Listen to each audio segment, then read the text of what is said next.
Welcome back to class, folks. Let's do lesson 2.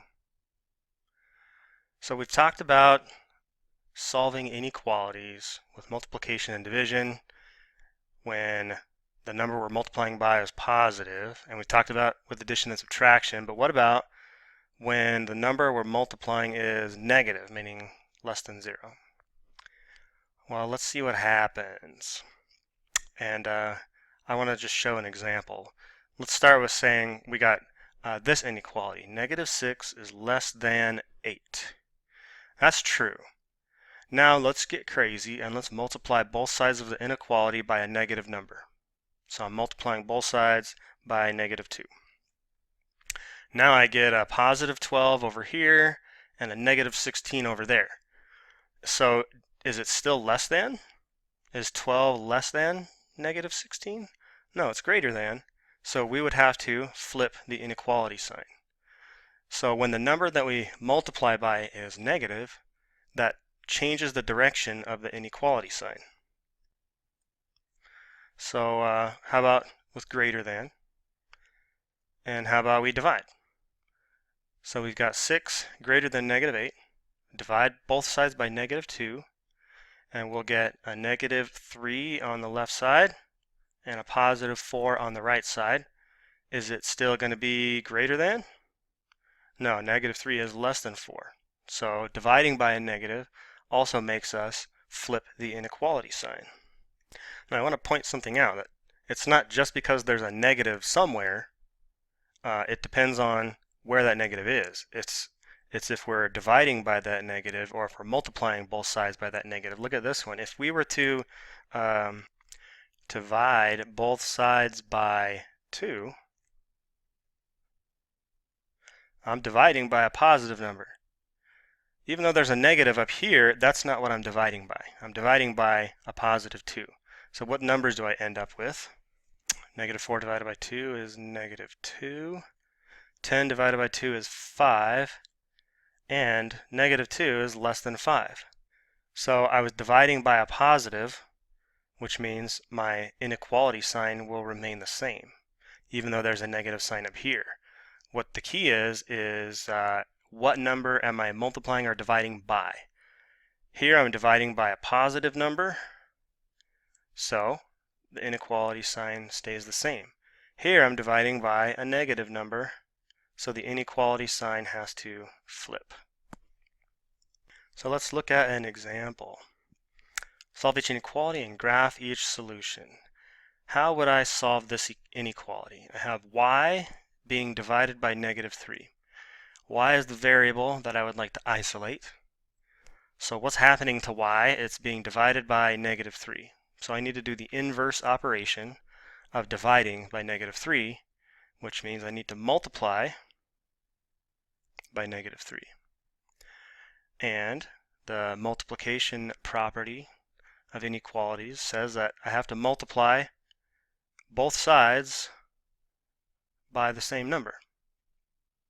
So I'm going to multiply both sides of this inequality by negative 3, but since the number I'm multiplying by is negative, it's going to reverse my inequality sign. Instead of being a less than, it's going to be a greater than.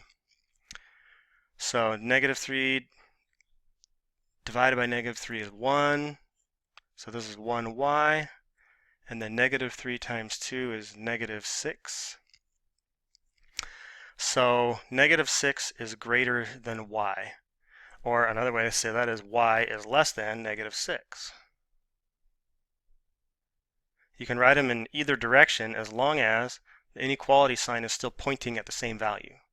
Here it's pointing at the y because y is less. Here it's pointing at the y is still less.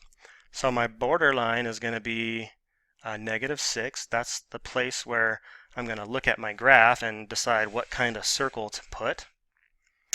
So I've got less than, but it doesn't say equal to, just less than. So that means I'm going to do an open circle at negative 6.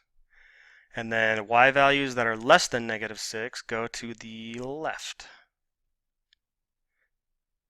So this graph indicates that any number less than negative 6, but not including negative 6, is a solution to this original inequality. and a solution to this inequality because it's an equivalent inequality. Let's take a look at another one. Negative 7y is less than or equal to negative 35. Y is the variable that I would like to isolate, so I need to see what operations are happening to y. Y is being multiplied by negative 7. So the opposite of multiplying by negative 7 is dividing by negative 7. So I'm going to divide both sides of the inequality by negative 7. Since I'm dividing by a negative number, the inequality sign changes. It goes from less than or equal to greater than or equal to. All you do is flip the direction. Negative 7 divided by negative 7 is 1, so I just am left with y on the left side. Negative 35 divided by negative 7 is positive 5. So my equivalent inequality, my solution set, is all the y values greater than or equal to 5. Now, when I graph that, I need to find 5 and decide what kind of circle to make there. I know it's going to be here. Greater than or equal to, the little line under there says it can also equal 5, which means I need a closed circle. So I'm going to fill in my circle to show that 5 is a solution to this inequality. And then I want the y values that are greater than or equal to 5. Greater than is to the right. So this is the graph of the solution set for that inequality. What about this bad boy? Check him out. 1 is greater than or equal to negative 1/10 z. When you have your variable being multiplied by a fraction,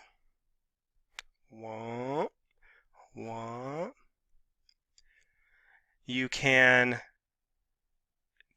consider the inverse operation of multiplying by this fraction to be multiplying by the reciprocal of that fraction.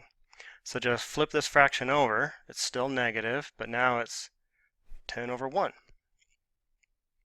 So I need to multiply both sides. So 10 over 1 is just 10. So I'm multiplying both sides by negative 10. I wrote it as a fraction over here because I was flipping this fraction over to make the reciprocal, and then it shows me pretty easily that these 10s are going to cancel. 1 divided by 1 is 1. Negative times negative is positive, so I have a positive z. This inequality sign, does it change? Yes, because I multiplied by negative 10. So instead of pointing to the right, it will be pointing to the left. Negative 10 times 1 is negative 10.